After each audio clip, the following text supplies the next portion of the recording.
Dito na tayo mga idol, yung actual video mga idol sa pagkabit ng hamba. Ito na mga idol. Dito na yung lalabasan. Dapat meron ka mga lansang dito.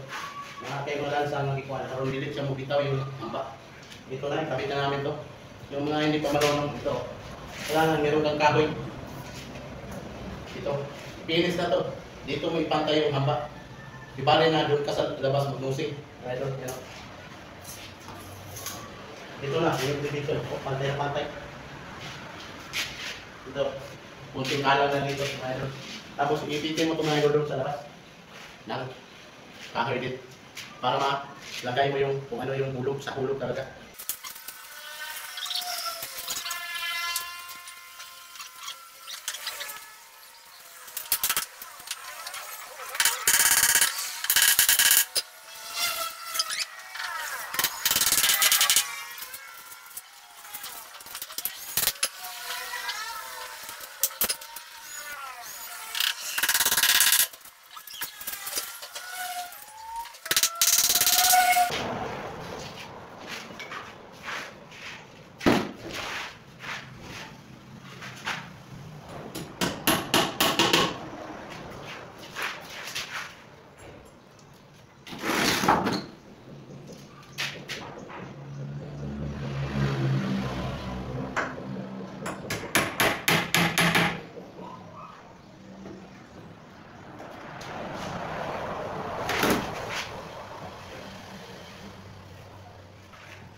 Dapat dalawang bulog yung lagay sa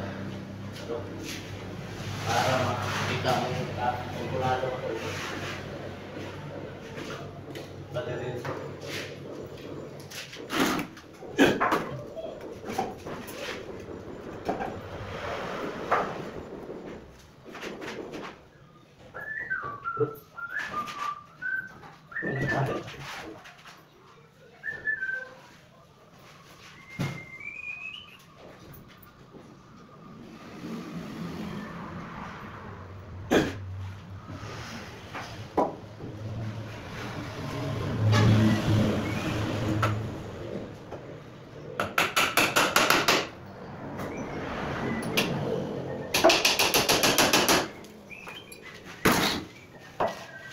Dapat mayroon kang pag-ipit ganito sa dambat.